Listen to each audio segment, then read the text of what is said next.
제가 최근에 영화를 보면서 이렇게까지 충격을 받았었던 적이 있었나? 솔직히 서브스턴스도 뭐 나름대로 충격적으로 보긴 했었지만 그래도 그 작품은 나름대로 정해진 연출의 의도대로 이 장면이 흘러가는 영화잖아요. 그래서 그걸 보면서는 뭐 멘탈이 무너진다 약간 이런 느낌까지는 아니었죠. 그냥 보기가 힘들다 이런 느낌이었는데, 그런데 제가 이번에 본 중간계라는 작품은요, 도대체 지금 내가 뭘 보고 있는 건지, 그리고 이 이야기가 도대체 어디로 흘러가는 건지 종잡을 수가 없어서 약간 정신이 흐려지는 듯한 그런 느낌을 받은 그런 종류의 충격적인 영화였습니다. 자, 일단 중간계는요, 한국에서 최초로 생성형 AI를 적용해서 제작이 된 영화입니다. 그래서 관련 자료를 찾아보니까 정말로 텍스트 투 비디오, 그러니까 우리가 챗GPT에다가 하듯이 그냥 이런 장면 만들어줘 딸칵 해가지고 출력된 장면을 실제 영화에다가 그대로 삽입하는 방식으로 제작이 된 영화인 겁니다. 물론 생성형 AI에서 딸칵 해준 일부 장면들은 정말로 퀄리티가 너무 낮아가지고 추가적으로 그래픽 작업을 하셨다고 하시기는 합니다. 그런데 그런 일부분 말고는 정말로 우리가 챗GPT 딸칵으로 지브리 푸사를 만들었었던 것처럼 이런 장면 만들어줘 해가지고 나온 결과물을 그대로 영화에 사용을 하셨다는 거예요. 자, 그럼 이게 왜 충격적인 이야기냐? 그 생성형 AI 서비스로 비디오를 출력을 해보신 분들은 아시겠지만 이게 아직까지는 그 세세한 퀄리티 컨트롤을 할 수가 없도록 이 서비스나 툴이 짜여져 있습니다. 자, 그러다 보니까요, 이게 출력된 결과물의 퀄리티가 일정하게 보장이 되지를 않습니다. 그래서 그런 생성형 AI로 출력한 그런 영상들을 뭐 저처럼 유튜브에다가 재미로 올리는 거는 뭐 상관이 없겠지만요, 그리고 오히려 인터넷 분야에서는 이런 짜침이, 이 생성형 AI가 보여주는 이런 짜침 연출이 오히려 조금 개그 코드가 되기 때문에 최근에는 또 인터넷에서 관련 명작 콘텐츠가 쏟아지고 있지 않습니까? 그런데 그런 건 어디까지나 저희가 정말 심심풀이로 보는 그런 무료 콘텐츠이기 때문에 감안하고 볼 수가 있는 거잖아요. 그런데 이번 영화의 경우에는 소비자에게 돈을 받고 판매를 하는 프로의 영역이라는 겁니다. 근데 그런 영역에서 이거를 출력된 그대로 사용을 한다. 야, 이거는 좀 여러 가지 의미로 굉장히 혁신적인 시도이지 않나, 저는 그렇게 생각을 했습니다.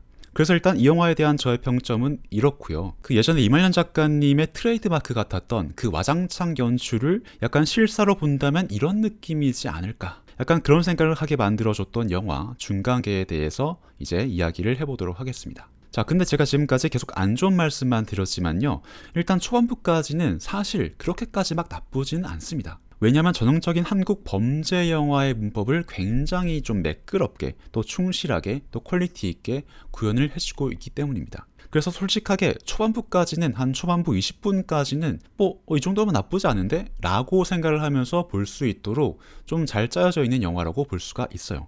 그래서 기본적인 영화의 전반적인 줄거리는 이렇습니다. 그 필리핀에서 온라인 도박 사업으로 떼돈을 벌었다고 알려진 인물 재범이 등장을 하거든요. 그런데 이 재범한테 돈이 많다는 소문이 퍼지니까 이 여러 인물들이 이 재범이의 돈을 노리면서 약간 추격전이 진행이 되는 그런 구도로 이야기가 진행이 됩니다. 그러니까 재범이라는 이 인물은 거의 황금 고블린 취급을 당하는 거라고 보시면 되는 거죠. 그리고 변요한 씨가 연기하는 장원이라는 인물은요, 국정원 블랙 요원이긴 한데 부패를 한 요원이란 말이에요. 그래서 얘는 자기 직위를 이용해서 재범이를 일단 도와준 다음에 이걸 잘 구슬려 가지고 재범이가 숨겨놓은 그 돈들을 자기가 다 먹으려고 하는 그런 계획을 꾸미고 있고요. 그리고 황금 고블린의 정보를 입수한 살인청부 조직도 여기에 가담을 합니다. 얘들은 변요한의 감시를 뚫고 재범이를 납치를 해봐가지고 이 재범이가 숨겨두고 있는 비트코인 같은 것들의 행방을 또 자기들이 다 먹으려고 하죠.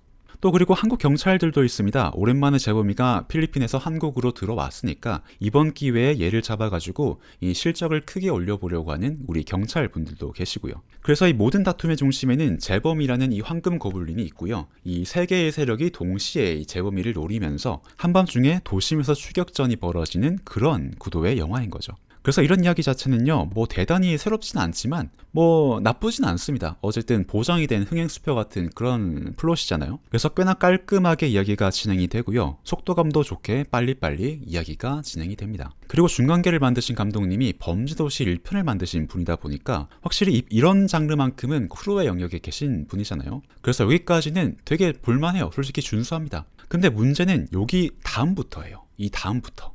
자, 정말로 아이러니하게도 제가 지금까지 나쁘지 않았다고 말씀드린 파트들은요, 이 영화가 자랑스럽게 내세우고 있는 바로 그 장치, 생성형 AI가 단 한 번도 사용이 되지 않은 파트입니다. 자, 그러니까 이게 정말 이상한 거예요. 이 영화의 정체성은 한국 최초의 생성형 AI 접목 영화잖아요. 그런데 오히려 이 영화에서 가장 좋았던 부분은 AI가 단 한 번도 등장을 하지 않았던 100% 휴먼 메이드 실사 파트가 가장 좋았다는 게 이 영화의 엄청난 아이러니라는 거죠. 자, 그래서 딱히 나쁘진 않았던 그 20분의 실사 장면 이후에는 대체 어떤 장면이 나온다는 거냐를 지금부터 말씀드려보도록 할 텐데요. 조금 들으시면서도 이게 무슨 소린가 싶으실 수가 있기 때문에 조금 집중을 해서 들어주셔야 됩니다. 저도 설명을 하면서 이게 무슨 이야기인지 감이 잡히실까라는 걱정이 조금 되긴 합니다. 어쨌든 좀 말씀을 드려보자면은, 자, 지금부터는 진짜로 영화의 제목에 걸맞게 중간계의 이야기가 영화에 등장을 합니다. 자, 아까 제가 황금 고블린을 쫓아서 이 세 개의 세력이 동시에 추격전을 벌인다고 말씀을 드렸었잖아요. 근데 애들이 각자 욕심에 너무 무리하게 추격을 하다 보니까 결국에는 한밤중에 타고 가던 차가 다 전복이 돼가지고 전부 다 동시에 세 세력이 죽게 돼요. 자, 그래서 이 황금 고블린도 죽고요. 이 세 개의 세력도 전부 다 죽는데요. 그래서 망자가 저승으로 완전히 넘어가기 전에 일종의 대기를 하는 공간인 중간계로 넘어오게 돼요. 이게 불교 세계관에서 설정을 빌려온 거죠. 그런데 마찬가지로 그런 세계관을 차용을 했었던 신과 함께처럼 뭐 중간계에서 재판을 받고 하는 그런 다채로운 광경이 있느냐, 나름의 세계관이 있고 그에 파생된 법칙 같은 것들이 있느냐, 그런 게 있었으면 제가 지금 이런 이야기를 하고 있지가 않겠죠. 당연히 없습니다. 영화는 중간계랍시고 막 연출을 하는데 거기에는 정말 아무 내용이 없어요. 그냥 중간계를 어떻게 그리느냐, 그냥 한밤중에 사람이 한 명도 없는 서울 도심을 그냥 찍어놓고 그거를 중간계라고 하고 있어요. 사람이 아무도 안 다니는 서울 도심 한복판에 도로를 찍어놓고 사람 없으니까 좀 을씨년스럽죠? 이거 중간계예요 여러분? 약간 이런 식으로 하고 있는 겁니다. 자, 그래서 등장인물들이 자기가 죽었는지 살았는지 지금 감이 안 잡혀서 약간 어리둥절을 하고 있으니까 갑자기 하늘에서 불이 번쩍하고 쏟아져 내려요. 무슨 포탈 열리는 것처럼 불이 번쩍하면서 약간 아스가르드인들이 내려오듯이 그 불빛에서 뭔가가 나오는데요. 거기에서는 바로 12명의 저승사자들이 망토를 들고 이렇게 근엄하게 등장을 합니다. 이런 식으로. 그런데 여기서 뭐 제가 말씀드린 것처럼 불빛이 번쩍하는 게 정말 토르처럼 멋있게 연출되는 게 아니라 정말 누가 봐도 짜친 퀄리티의 그래픽으로 연출이 된단 말이에요. 그리고 거기에서 나오는 12사자들의 모습도 굉장히 황당합니다. 왜냐하면 얘들이 12지신 동물들의 모습을 각자 하고 있거든요. 자, 그래서 여기서부터 한숨이 나오기 시작해요. 제가 지금 말하면서도 한숨이 좀 나오는데, 자, 그러면 왜 하필이면 12지신 동물들을 저승사자로 설정을 했느냐가 궁금해질 수가 있잖아요. 그런데 거기에도 뭐 진짜로 아무런 의미가 없어요. 이유가 없습니다. 그냥 나중에는 되게 이게 엄청난 비밀인 것처럼 밝혀지긴 하는데요. 그냥 그런 거예요. 각자 출생 연도마다 각자의 동물띠가 정해져 있잖아요. 그래서 그 동물띠에 해당하는 저승사자들이 각자 동물띠에 해당하는 담당 인간을 잡아서 저승으로 보내기 위해서 이렇게 12지신에 맞는 저승사자단을 구성을 해놨다는 겁니다. 이게 뭐 여러분들 들으시면서 좀 흥미롭게 느껴지시는지 모르겠습니다. 그래서 제가 봤을 때는 대충 이렇게 된 것 같아요. 야, 지금 우리가 만드는 영화에 저승사자들을 등장을 시켜야 되는데, 야, 어떻게 뭐 좀 신선한 아이디어 같은 거 없냐? 좀 영한 아이디어 없어? 그러면은 12지신 동물들로 디자인을 하면 어떨까요? 디자인도 막 12개 딱 바로 나오지 않습니까? 야, 이거 완전 K 아이디어다. 너 임마 이달의 우수사원. 뭐 이런 식으로 되지 않았을까. 솔직히 제가 조롱을 해서 좀 죄송하지만 그냥 남들이 써본 적이 없는 설정이면은 그것만으로 오케이, 뭐 이런 식으로 하지 않았을까. 솔직히 그렇게밖에는 생각이 잘 안 되는 그런 설정들을 보여주고 있어요. 그래서 지금까지 남들이 안 했다면 도대체 왜 안 했을까도 한 번쯤은 생각을 해주셨으면 참 좋았을 텐데, 어차피 우리 영화는 AI가 다 만들어주신다, 새로운 아이디어만 넣으면 돼, 연출의 혁신, 뭐 이런 마인드로 그냥 다 밀어붙여 버리신 게 아닌가. 솔직히 그렇게밖에는 생각이 잘 안 되고요. 그래서 제가 왜 이 영화를 두고 와장창이라는 표현을 썼냐면요, 연출에서 보이는 이런 태도가 진짜 한계를 모르고 끝까지 진행이 되고 있기 때문입니다. 자, 애초에 이번 영화는요, KT의 기획으로 진행이 시작된 거였다고 합니다. KT의 인공지능을 홍보하기 위해서 그런 컨텐츠가 필요한데 그걸 영화로 이제 제작을 해보신 거죠. 그래서 가장 큰 스폰서가 KT니까 이 영화는 당연히 그 광화문 앞 세종대로에 있는 그 KT 사옥을 한번 쫙 훑어주는 그런 PPL 시퀀스가 아마 필수적으로 나와줄 필요가 있었던 거겠죠. 그래서 등장인물들이 저승사자를 피해서 KT 사옥 앞까지 막 도망을 치는 그런 장면이 한번 진행이 됩니다. 그런데요, 거기서 갑자기 그 광화문 앞에 있는 해치동상이 막 변신을 하기 시작하거든요. 변신을 하면서 주인공들을 잡으러 온 이 저승사자랑 막 싸우기 시작해요. 해치가 갑자기 이족보행 몬스터로 변신을 한 다음에 저승사자랑 싸우기 시작합니다. 해치가 갑자기 왜 싸우는지도 몰라요. 아무도 설명을 안 해줍니다. 그래서 그런 이상한 장면을 제가 이런 표정으로 계속 무기력하게 보고 있어야 되는 겁니다. 정말 괴로운 시간이었어요. 그리고 솔직히 그 앞에서도 진짜 괴상한 장면이 있었거든요. 자, 이게 불교 세계관을 기반으로 만들어진 영화다 보니까 일단은 주인공들이 사자를 피해서 종로에 있는 조계사로 도망을 갑니다. 자, 그렇게 도망을 가니까 조계사에 있던 사천왕의 동상들이 막 움직이면서 이 주인공들을 쫓아온 저승사자들이랑 갑자기 싸우기 시작해요. 왜 여러분들 절 가보시면은 항상 입구의 문 양쪽에 사천왕 동상이 이제 두 분씩 서 계시잖아요. 그런데 이 영화에서는 그 사천왕 동상들이 움직이면서 이 12지신 저승사자들을 막 때려잡기 시작하는 거예요. 그래서 지국천왕은 무슨 비팔을 가지고 있으니까 쿵푸허슬처럼 음파 공격을 막 하고요. 이렇게 똥 튕기면 음파 공격이 쫙 나가서 이제 저승사자들이 으악 하면서 괴로워하고요. 네, 그렇습니다. 또 다문천왕은 관우처럼 막 창을 화려하게 휘둘리면서 저승사자들을 막 잡고 그런단 말이에요. 근데 뭐 여기서는 일단 맥락 자체는 뭐 이해가 돼요. 어떤 의미인지.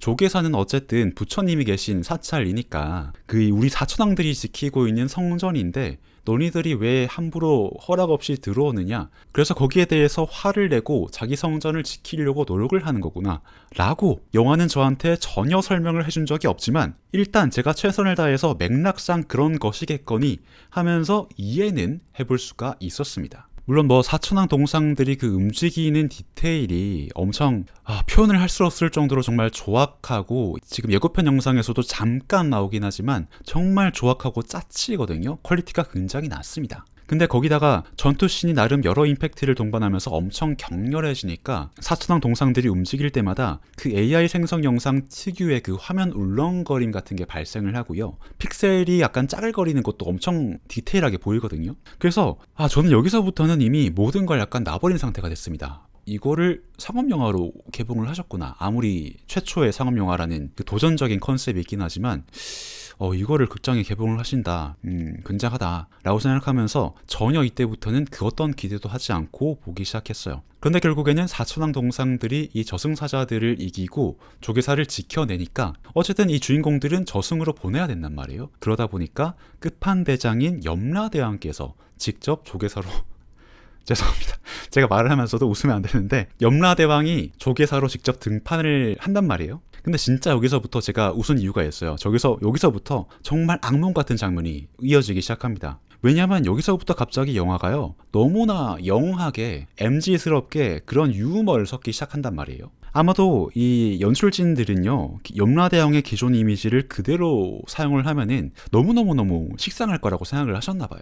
그래서 최소한 연세가 80은 넘으신 것 같은 그런 할아버지를 염라대왕으로 등장을 시키신단 말이에요. 그런데 이 할아버님이 메리아스를 입고 오십니다. 러닝 셔츠가 아니라요. 메리아스라고 표현해야 이 느낌을 정확하게 표현할 수가 있어요. 그래서 하얀색 메리아스에다가 빨간색 실크 명품 스카프를 두르고 갑자기 이제 터벅터벅 걸어오시면서 원펀맨처럼 사천왕들을 한 주먹에다 때려 부수기 시작합니다. 근데 그 비주얼이요. 나름대로는 약간 유머러스하게 표현하려고 애를 쓰신 것 같은데 유머러스한 게 아니라 정말로 끔찍하게만 다가옵니다. 제가 이 염라대왕 선생님의 느낌을 최대한 챗GPT한테 가깝게 뽑아달라고 요청을 하니까 이렇게 뽑아줬거든요. 약간 이런 느낌이긴 해요. 근데 이런 분이 킹 오브 파이터의 최번개 아세요? 최번개 캐릭터처럼 엄청 약간 나사가 하나 빠진 것처럼 천진난만하게 웃으면서 뛰어다닌단 말이에요. 그러다가 한 번씩 사천왕들을 혼내줘야 되니까 생성형 AI로 특수 능력을 발휘하는 액션씬들로 이제 한 번씩 넘어갑니다. 그래서 이 메리아스 염라대왕 할아버지가 조계사의 사천왕과 주지스님까지 모두 다 혼내준 다음에 그 다음으로 이제 광화문까지 제가 아까 말씀드린 해치 파트까지 주인공들을 쫓아오는 그런 전개가 이어지는 거예요. 그래서 저는 여기서부터 정신이 혼미해지기 시작했습니다. 아까 말씀드린 것처럼 사천왕은 이 성전을 지키기 위해서 법당을 지키려고 싸우는 거라고 좋게 이해를 해주겠지만 그러면 도대체 해치는 왜 저 염라대왕 할아버지랑 갑자기 싸우는 거냐? 도대체 이해를 할 수가 없는 거예요. 그런데 그 다음부터 이어지는 장면을 보면서는 또 제가 나름대로 또 이해를 하게 됐습니다. 왜냐하면은 이 영화는 애초에 관객들한테 이해를 바라는 게 아니라요. 여러분 우리 AI만 쓰면 이렇게까지 현실의 제약 없이 상상력의 제약 없이 이렇게 근본 없이 전부 다 구현을 해낼 수가 있습니다. 자, 그러면 당연히 이것도 해보고 저것도 해보고 다 해보는 게 맞지 않을까요? 약간 이런 애티튜드를 가지고 영화를 만들어내신 거예요. 그래서 어디까지 이게 이어지냐면은 해치가 약간 연상호 감독의 지옥에 등장했었던 그 사신들 같은 디자인으로 변신을 해서 막 거인화가 돼가지고 이족 보행을 하면서 막 펀치를 날리면서 싸우고요. 그리고 염라대왕 할아버지가 그런 해치들한테 힘에서 밀리니까 마지막에는 무슨 그 엣지 오브 투모로우에 나오는 그런 몬스터들, 외계 몬스터들, 아니면 콰이어트 플레이스에 나왔었던 그런 형체가 없는 이상한 막 몬스터들 같은 걸로 변하면서요. 진짜 광화문 앞 세종대로 일대를 전부 다 와장창 해버립니다. 다 부셔버려요. 그러다 보니까 막 세종대왕님 동상도 이제 같이 휩쓸려가지고 부서지면서 지하에 파묻혀버리고 이런 난장판이 벌어진단 말이에요. 그래서 이 영화에서는 아니 저래도 돼? 같은 질문은 허용하지 않습니다. 그냥 할 수 있으니까 한다. 약간 이런 정신만 존재하고 있을 뿐이에요. 자, 그러면 도대체 이제 전개가 어떻게 되는 거냐? 이렇게 염라대왕께서 광화문을 다 때려 부수고 우당탕탕 하다가 주인공들은 결국 잡혀버리는 걸까?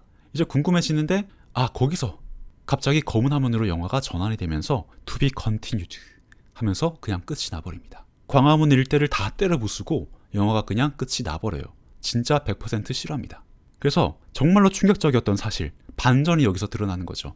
이 영화는 무려 시리즈로 기획이 돼 있었던 겁니다. 약간 전독 씨가 이미 5편까지의 구상을 마친 것처럼 이 영화도 1편을 개봉을 해보고 반응이 나쁘지 않으면 무려 2편을 찍을 것까지 염두에 두고 계셨던 거예요. 정말 대단하지 않습니까? 그래서 이 마무리까지가 어떤 이 영화의 완성이다. 이 영화 아이덴티티의 완성이다. 이것이야말로 해체주의의 끝판왕이다. 약간 그런 생각을 하면서 극장을 나왔고요. 그래서 저는 여기서 근본적인 의문을 갖게 됐습니다. 그 요즘 몇 개월 단위로 막 소라2 같은 서비스가 새로운 버전으로 나오고 또 나올 때마다 막 혁신적인 성능 업그레이드가 되면서 사람들이 거기에 환호하는 거는 충분히 저는 이해가 돼요. 저도 되게 대단하다 감탄을 하면서 보고 있으니까요. 그래서 이제 생성형 AI로 고난이도의 영상을 누구나 쉽게 만들 수 있게 됐다는 건 너무나 잘 알겠단 말이죠. 그런데 여기서 지금 모두가 영상을 만들 수 있게 됐다는 그 사실 자체는 모두가 되게 열띠게 이야기를 하는데 왜 아무도 그래서 그걸 누가 보고 싶어 하는데? 라는 질문에 대해서는 왜 아무도 대답을 하지 않는지를 저는 잘 모르겠단 말이죠. 지금 모르겠습니다. 오히려 거기에 대해서 지금 중간계가 그에 대한 반론을 스스로 보여주고 있지 않나 라고 생각을 합니다. 사실 콘텐츠라는 것의 본질이 뭔가를 생각해 보면 말이죠. 그 내가 보고 싶은 것을 보는 것도 맞지만요. 타인이 나에게 보여주고 싶어서 보여주는 거를 내가 보는 측면도 분명히 있단 말이죠. 그런 과정을 통해서 타인의 관점을 내가 빌려보면서 내가 세계를 바라보는 관점도 넓혀가는 게 사실은 콘텐츠 체험, 예술적인 체험의 본질에도 해당하는 것이 않겠습니까? 그런데 이번 중간계처럼요. 그런 관점의 제공이 전혀 없고 정말 생성형 AI 딸칵 이면 모든 게 다 된다 도르처럼 그냥 기존에 존재하는 기호의 복제만이 존재를 한다면 그게 과연 예술이 맞는가? 아니 예술을 떠나서도 좋은 컨텐츠가 맞는가? 또 더 나아가서 소비자가 기꺼이 비용을 지불하고 소비하기를 감수하는 그런 문화상품이 될 수가 있는가? 라는 그런 생각을 좀 해보게 됐습니다. 누구나 만들 수 있는 건 알겠어요. 좋죠. 누구나 만들 수 있는 거. 근데 그 누구나 만들 수 있는 거를 도대체 누가 보고 싶어 하냐? 이 질문이 저는 이번 중간계를 보면서 더욱더 강해졌습니다. 이런 식이면 도대체 누가 돈을 주고 돈을 내고 보고 싶어 할까? 라는 생각이 더욱더 강해졌어요. 이거는 소비자에게 판매할 수 있는 상품이 아니에요. 단순히 AI를 썼다 때문이 아니라 창작자의 일자리를 빼앗습니다 여러분 이런 측면이 아니라 이건 애초에 소비자한테 보여줄 만한 준비가 돼 있지 않은 작품입니다. 저는 그렇게 생각해요. 그래서 이 작품은 지금처럼 시장에 공개될 것이 아니라 그냥 업계 내부에서만 현재의 기술로 어느 정도까지 구현이 가능한가 그런 테스트만 하면서 끝냈어야 하는 습작에 가까운 작품이라고 생각을 하거든요. 그래서 예전에 코로나 시절에 무슨 공공기관마다 뭐 메타버스랍시고 되게 허접한 그런 게임 같은 거를 무슨 혁신적인 발명품인 것처럼 앞다퉈 내놓으면서 약간 보고서에 올리기 좋은 한 줄짜리 어떤 실적 내기에 되게 경쟁적이던 때가 있었잖아요. 근데 지금도 약간 AI 영상이란 게 그런 취급을 받고 있지 않나 싶습니다. 뭐 되게 새로운 기술 같아 보이고 이거를 활용만 하면은 뭐 사업 따내기도 쉽고 돈 따내기도 쉬우니까 약간 그런 느낌으로 요새 가고 있는 게 아닌가. 실질적으로 이게 콘텐츠적으로 가치가 있는가를 따지는 게 아니라 어떻게 하면 한 줄짜리 실적을 더 올릴 수 있을까의 도구로 전락하고 있지 않나. 저는 그런 생각이 들어가지고 되게 씁쓸하게 이 영화를 봤습니다. 이렇게까지 심하게 말씀드려서 정말 죄송하지만 저는 솔직히 그렇게밖에 이해를 하지 못하면서 이번 영화를 봤습니다.